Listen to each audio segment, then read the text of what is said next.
Hello friends, मेरे digital classes में आप लोग का बहुत बहुत फिर से नए सेशन में स्वागत करता हूं। तो हम छत्तीसगढ़ के जीएस हम यहां पे पढ़ रहे थे। ये सभी आपके छत्तीसगढ़ जीएस में सभी मिक्स क्वेश्चन है और ये आपके थर्ड पार्ट है।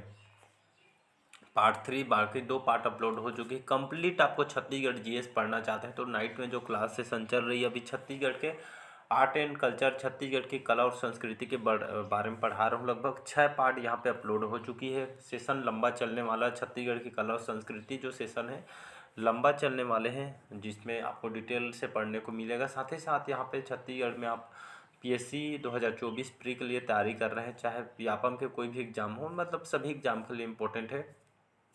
सभी एग्जाम को कवर कराएगा। चाहे आप पुलिस के लिए प्रिपरेशन कर रहे हैं, जो प्रयोगशाला तैयारी कर रहे हैं उसके लिए यहाँ पे मतलब बहुत सारी वैकेंसी आई है, तो उनके लिए सभी एग्जाम के लिए इम्पोर्टेंट है। तो चलिए सेशन बढ़ाते हैं आगे। पहले बार आए हैं तो चैनल को सब्सक्राइब करके रख लीजिए ताकि नोटिफिकेशन आप तक यहाँ पे पहुँच पाए। तो हमारा क्वेश्चन है, किस अभिलेख में उल्लेखित है कि समुद्रगुप्त ने दक्षिणापथ अभियान के दौरान जो दक्षिण कौशल के जो राजा थे महेंद्र सेन, तो महेंद्र सेन को पराजित किया था।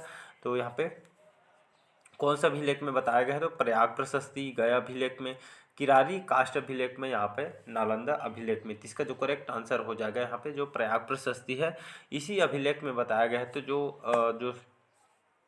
जो समुद्रगुप्त थे, समुद्रगुप्त के अपने जो दक्षिणापथ अभियान के दौरान यहाँ पे जो दक्षिण कौशल के राजा थे महेंद्र सेन को इन्होंने पराजित किया था और इनको बंदी भी बना लिया गया था। तो ये आपका जो प्रयाग प्रशस्ति है इसी में इसकी जानकारी यहाँ पे दी गई है, तो इसको याद रखिएगा। समुद्रगुप्त इन्होंने यहाँ पे दक्षिण कौशल के राजा महेंद्र सेन को इन्होंने पराजित किया था। कंप्लीट आपको जीएस में पढ़ाया जाएगा और सेशन को अच्छे से यहाँ पे हम इन्हीं क्वेश्चन को यहाँ पे इंक्लूड किए हैं जो एग्जाम में आपके क्वेश्चन है, आपका पीएससी में क्वेश्चन आया हुआ है।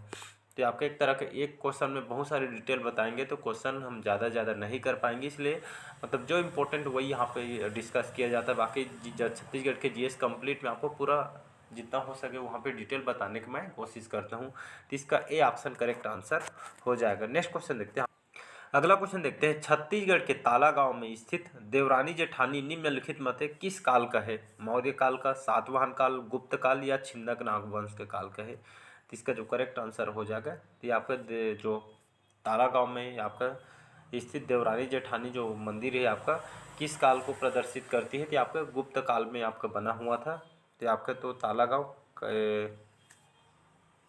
गांव सभी जानते होंगे, देवरानी जेठानी यहाँ पे मंदिर है। और यहाँ पे गुप्त काल में जो मंदिर बहुत ही प्राचीन मंदिर है, ये आपके कौन से जिले में स्थित है जी? बताइएगा कौन से जिले में स्थित है? तो देवरानी जेठानी का जो मंदिर है आपके बिलासपुर से देखेंगे तो लगभग 25-30 किलोमीटर ये आपका आगे बना हुआ है। तो आपके बिलासपुर जिले के अंतर्गत आती है। तो याद रखिएगा ये आपके कौन से देवरानी जेठानी के जो मंदिर है आपके मनियारी नदी, याद रखिएगा कौन सी नदी? मनियारी नदी के तट पे आपका जो है आपका बसा हुआ है। लगभग कहा जाता है लगभग 5वीं से 6ठी सदी में आपका जो मंदिर बहुत ही पुराना मंदिर है, 5वीं 6ठी में सदी में आपका गुप्त काल में आपका बना हुआ। ये आपका बलुआ पत्थर किस चीज़ से बना हुआ है? तो याद रखिएगा बलुआ पत्थर से जो आपका जितने भी मूर्ति वगैरह जो है आपका बलुआ पत्थर से आपका बना हुआ है गुप्त काल का। इसको उदाहरण यहाँ पे दी गई है, इसको याद रखिएगा। अगला क्वेश्चन देखते हैं यहाँ पे। अगला क्वेश्चन देखते हैं यहाँ पे, रामगढ़ की जो पहाड़ी कौन से जिले में स्थित है? सरगुजा में, रायगढ़ में, रायपुर में या इनमें से कोई नहीं? तो रामगढ़ की पहाड़ी आपके कहाँ पे स्थित है जी? तो ये आपका सरगुजा में स्थित है, इसको याद रखिएगा। तो रामगढ़ की जो पहाड़ी आपके सरगुजा में स्थित है। और जो कवि कालिदास हैं इन्होंने अपनी जो प्रमुख रचना है यहीं पे जो है रामगढ़ की पहाड़ी में जो इन्होंने बैठ के यहाँ पे लिखी गई थी। तो कमेंट बॉक्स में बताइएगा कवि कालिदास की कौन सी रचना इन्होंने की थी रामगढ़ की पहाड़ी में, कल बताया था। तो कमेंट बॉक्स में बताइएगा इसका आंसर। तो रामगढ़ की जो पहाड़ी है, रामगढ़ की पहाड़ी जहाँ पे आपका सीता बेंगरा और यहाँ पे बहुत सारे यहाँ पे मंदिर वगैरह यहाँ पे बना हुआ है, बहुत सारे गुफा वगैरह जैसे आपका जोगी मारा का गुफा, रामगढ़ की पहाड़ी, ये सभी जो है आपके यहाँ पे स्थित है। तो ये आपके कहाँ पे स्थित है जी? तो ये आपका सरगुजा में स्थित है। तो इसको याद रखिए, बहुत ही यहाँ पे जो पर्यटन स्थल के रूप में इसको जानी जाती है, तो इसको याद रखिएगा। अगला क्वेश्चन देखते हैं यहाँ पे। अगला क्वेश्चन देखते हैं यहाँ पे, छत्तीसगढ़ में कबरा पहाड़ नाम सुने होंगे। छत्तीसगढ़ के जो कबरा पहाड़ से जो प्राप्त लाल रंग की जो छिपकली, घड़ियाल, सांबर के जो शैल चित्र कहने का मतलब यहाँ पे जो पुराने जो आदिकाल जो मानव के ज़माने यहाँ पे इन लोग जो है आपका जो दीवार होते गुफा वगैरह में इन लोग चित्रकारी करते थे, तो इसको ही यहाँ पे शैल चित्र बोलते हैं। जो पत्थर से यहाँ पे लोग कलाकृति वगैरह मतलब चित्र बनाते हैं, तो उस समय लोग पत्थर से बनाते थे, जिसको शैल चित्र बोलते हैं। तो निम्नलिखित किस काल के हैं? पूर्व पाषाण काल के, मध्य पाषाण काल के, उत्तर पाषाण काल के या फिर नव पाषाण काल के। तो इसका जो करेक्ट आंसर हो जाएगा कि आपके मध्य पाषाण काल के इसको माना जाता है। तो कबरा पहाड़ ये सभी आपके कहाँ पे स्थित है? कबरा पहाड़ जहाँ पे जो है आपका ये आपके रायगढ़ में स्थित है। और यहाँ पे जो कबरा पहाड़ में जो कि कहा जाता है यहाँ पे लाल रंग की छिपकली, साथ ही साथ जो घड़ियाल, सांभर के जो शैल चित्र यहाँ से देखने को मिलती है, तो ये सभी मध्य पाषाण काल के मानी जाती है। और कहाँ पे स्थित है? ये आपके रायगढ़ में स्थित है। तो इसको जाइएगा, कभी जाइएगा घूमे तो इसको बढ़िया घूम के आइएगा। तो ये सभी आदिकाल मानव जो है इस काल के माने जाते हैं, तो उनके द्वारा इसको शैल चित्र यहाँ पे बनाई गई चित्रकारी। अगला क्वेश्चन देखते हैं, कुमारगुप्त की रत्न जड़ित जो मयूर का सिक्का कहाँ से मिला है? आरंग, दुर्ग, रायपुर या बस्तर से? तो ये आपका कहाँ से मिला है? ये आपके आरंग से मिला है। आरंग जो आपका रायपुर के अंतर्गत आती है। तो कहा जाता है यहाँ पे जो रत्न जड़ित मयूर जो सिक्का है आपके आरंग से मिला हुआ है। आरंग जो कि मंदिरों के नगरी के नाम से भी जाना जाता है। याद रखिए, पीएससी में क्वेश्चन पूछा है मंदिरों की नगरी किसको कहा जाता है? तो आरंग से ही आप जाएंगे यहाँ पे तो बहुत सारे मंदिर यहाँ से आपको देखने को मिलते हैं। बहुत सारा मंदिर है, तो आरंग को ही मंदिरों के नगरी के नाम से जाना जाता है। और कुमारगुप्त के जो रत्न जड़ित मयूर का सिक्का जो है आपको यहाँ पे जानकारी यहाँ से पता चला है कि यहाँ पे जानकारी यहाँ से मिली हुई थी, इसको याद रखिएगा। अगला क्वेश्चन देखते हैं, महाभारत कालीन जो चित्रांगदपुर का वर्तमान अभी क्या नाम से जाना जाता है? रतनपुर, सिरपुर, खल्लारी या भी शिवरीनारायण के नाम से जाना जाता है? तो इसका जो करेक्ट आंसर हो जाएगा, तो वर्तमान में इसको अभी सिरपुर के नाम से जानते हैं। सिरपुर जो कि दर्शनीय स्थल है, तो इसको याद रखिएगा।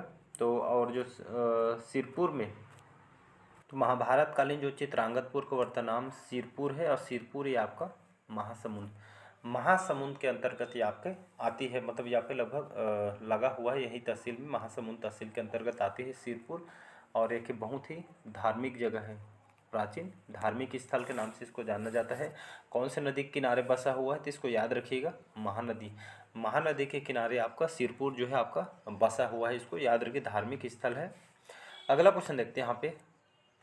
अगला क्वेश्चन देखते हैं, रिद्धिपुर ताम्रपत्र किससे संबंधित है? नरेंद्र सेन से, हरिसेन से, प्रवर सेन से या पृथ्वी सेन से? तो इसका जो करेक्ट आंसर हो जाएगा, रिद्धिपुर ताम्रपत्र से क्या जानकारी मिलती है? नरेंद्र सेन ये आपके एक वाकटक वंशी शासक थे और एक नलवंशी शासक। नलवंशी शासक और आपके वाकटक जो वंश के जो राजाओं के द्वारा यहाँ पे ये जो रिद्धिपुर ताम्रपत्र से यहाँ जानकारी मिलती है।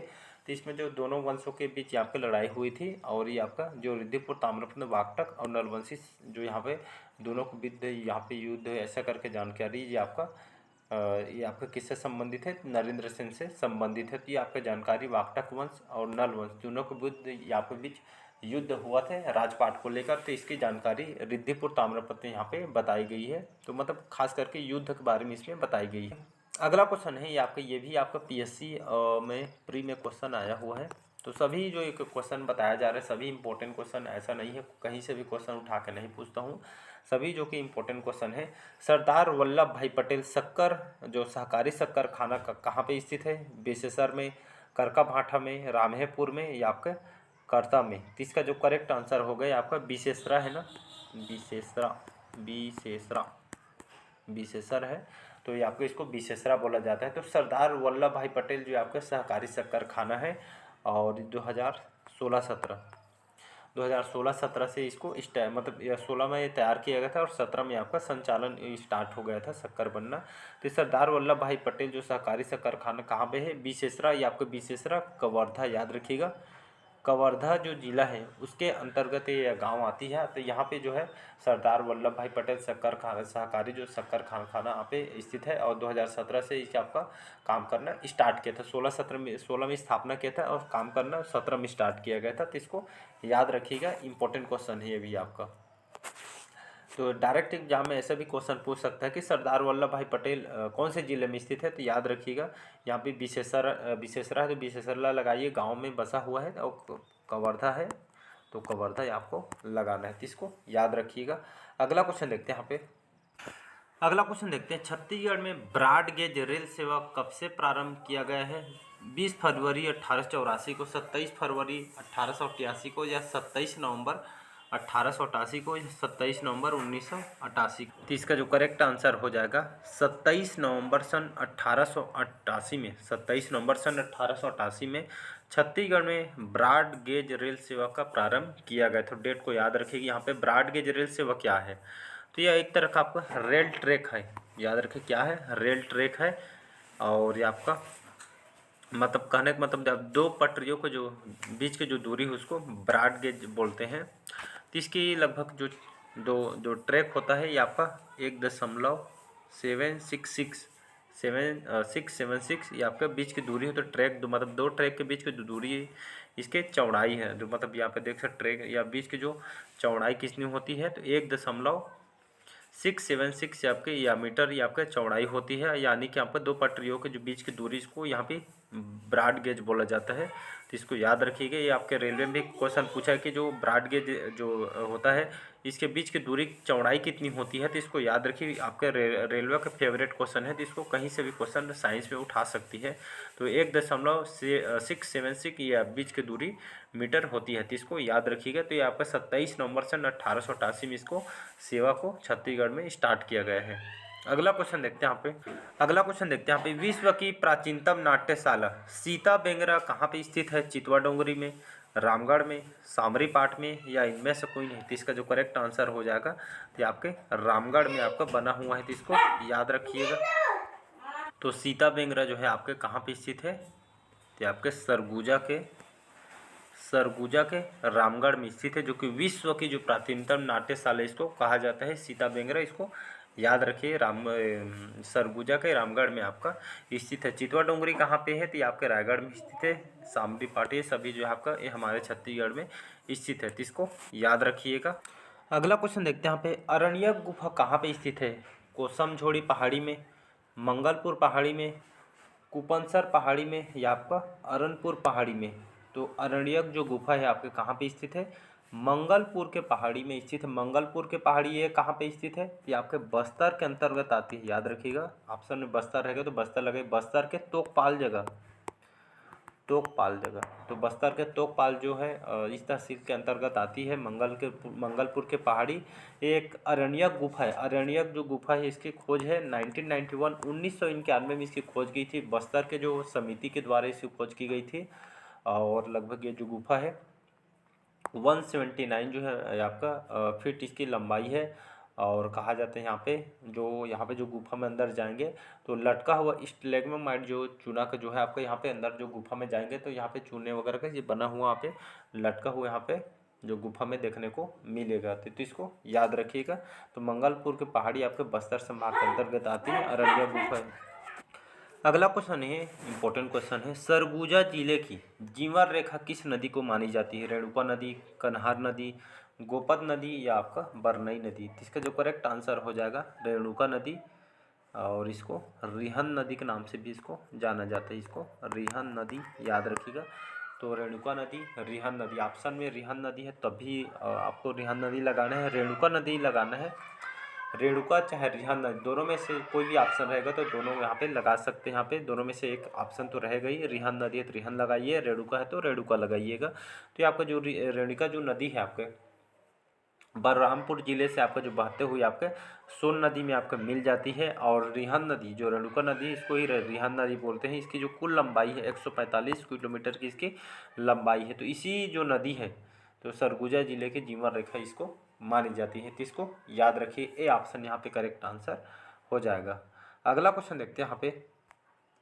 अगला क्वेश्चन देखते हैं यहाँ पे, कोरबा जिला किस नदी के किनारे स्थित है जी? अरपा, इंद्रावती, हसदो, या केलो नदी। तो कोरबा जिला कौन सी नदी के किनारे बसा हुआ है? तो आपका हसदो नदी याद रखे। तो पूरा जांजगीर चांपा जितने भी जो यहाँ पे धान वगैरह खेती की जाती है तो सभी हसदो नदी से पर्याप्त मात्रा में यहाँ पे पानी यहीं से मिलती है और इसी पे डिपेंड करता है। तो कोरबा जिला पे कौन सी नदी किनारे बसा हुआ है? तो ये आपके हसदो नदी के किनारे आपका बसा हुआ है। तो अलग से मैं जब नदियों के बारे में पढ़ाऊँगा, इसके बाद जो जैसे पर्यटन जो छत्तीसगढ़ के आर्ट एंड कल्चर ख़त्म होते हैं, तो विशेष मैं छत्तीसगढ़ के नदियों के बारे में, छत्तीसगढ़ के जो जलप्रपात है उसको मैं अच्छे से पूरा डिटेल पढ़ाऊँगा। तो इसका जैसे सी ऑप्शन हो जाएगा तो पूरा यहाँ पे डिटेल पढ़ाऊँगा, तो यहाँ पे जो वीडियो बहुत ही लंबा हो जाएगी, इसलिए जो इंपॉर्टेंट होता है मैं इसको यहाँ पे डिस्कस करता हूँ। तो इसका सी ऑप्शन हो जाएगा यहाँ पे करेक्ट आंसर। अगला क्वेश्चन देखते हैं, यहाँ पे खूटा घाट बांध कौन से नदी पे के यहाँ पे नदी पर स्थित है जी? खारून नदी, हसदो नदी, खारंग नदी या मनियारी नदी? तो इसका जो करेक्ट आंसर हो जाएगा यहाँ पे सी ऑप्शन हो जाएगा। तो यहाँ पे जो खूटा घाट जो बांध है बिलासपुर के आगे जाएंगे तो लगभग मान के चलिएगा 20-25 किलोमीटर आप जाएंगे तो यहाँ पे खूटा घाट बांध जो है इसको देखने को मिल जाएगा। कल ही मैं घूमने गया था, बहुत ही अच्छी जगह भी, बढ़िया पानी वगैरह भरा है। तो आप जाएंगे तो एकदम पीसफुल, एकदम रिलैक्स से लगता है, सामने में बैठ के जब देखेंगे तो इसका अलग ही आनंद है, मन माइंड रिलैक्सिंग है। तो अच्छी जगह है, कभी भी जाइएगा तो रतनपुर साथ ही साथ खूटा घाट यहाँ पे जाके देख सकते हैं, बहुत ही रिलैक्सिंग जगह है। तो ये आपका कौन से नदी के किनारे आपका बसा हुआ है? तो आपका खारंग नदी पे आपका बना हुआ खूटा घाट बांध, बहुत अच्छी जगह है, तो इसको जाके देखिएगा। बिलासपुर से 20-25 किलोमीटर में आपका बढ़िया घूम के आ जाइए। अगला क्वेश्चन देखते हैं, यहाँ पे खूटा घाट बांध किस जिले में स्थित है? बिलासपुर, रायपुर, दुर्ग या कोरबा? तो इसका जो करेक्ट आंसर हो जाएगा ये आपका खूटा घाट जो बांध है आपका बिलासपुर जिले में स्थित बताया मैंने। 20-25 किलोमीटर आगे जाएंगे तो आपको रतनपुर, यहाँ पे साथ में जाएंगे तो आपको रतनपुर यहाँ पे ही दर्शन कर लेंगे। साथ ही साथ यहाँ पे जाएंगे तो लगभग मुश्किल से 2-3-4 किलोमीटर जाएंगे तो यहाँ पे खूटा घाट बांध है आपको देखने को मिल जाएगा। मतलब जाएंगे तो एक काम दो कारज हो जाएगा, तो बढ़िया जाके घूम सकते हैं। तो खूटा घाट बांध जो आपके देखने को मिल जाएगा। ये आपका जो है आपका कौन से नदी किनारे बसा हुए थे? आपका खारंग नदी, अभी जस्ट बताया खारंग नदी पे आपका बना हुआ है, तो वो आपके बिलासपुर में आती है। तो चलिए आज का सेशन हम यहीं तक रखते हैं, बाकी जो क्वेश्चन हम अगले पार्ट में क्वेश्चन को कवर कराएंगे। वीडियो लंबा हो जाएगी इसलिए सेशन को हम यहीं तक रखेंगे। तो कमेंट करके जरूर बताइएगा आज के सेशन कैसे लगा। पहले बार आया तो चैनल को सब्सक्राइब करके रख लीजिए ताकि नोटिफिकेशन आप तक पहुँच पाए। अलग से जब छत्तीसगढ़ के जो नदियों के बारे में जो जलप्रपात इसको पढ़ेंगे उसमें मैं फुल डिटेल से आपको पढ़ाऊँगा, चाहे जितना भी पार्ट हो जाए कंप्लीट पढ़ने के। वहाँ से आपको एक भी जो सेशन यहाँ पे नहीं छोड़ूंगा, मैं जितना डिटेल हो सकेगा उसमें मैं डिटेल पढ़ाने की कोशिश करता हूँ। बाकी जो इसमें हम जितना ज़्यादा क्वेश्चन लगाएंगे उतना ज़्यादा हम बेनिफिट होगा, तो इसलिए इसको भी अटेंड कीजिएगा। जितना ज़्यादा आप पढ़ लेते हैं बुक, लेकिन क्वेश्चन हम नहीं लगाते, इसलिए जो आपको यहाँ पे दिक्कत, इसलिए क्वेश्चन जो स्टूडेंट होते बार बार बोला जाता है मॉक टेस्ट लगाइएगा, ज़्यादा से ज़्यादा क्वेश्चन लगाइए, इससे बहुत सारे फ़ायदे होते हैं। बाकी आप समझदार हो। चलिए आज के सेशन में एक तक रखते हैं, मिलते हैं अगले पार्ट में। Thank you.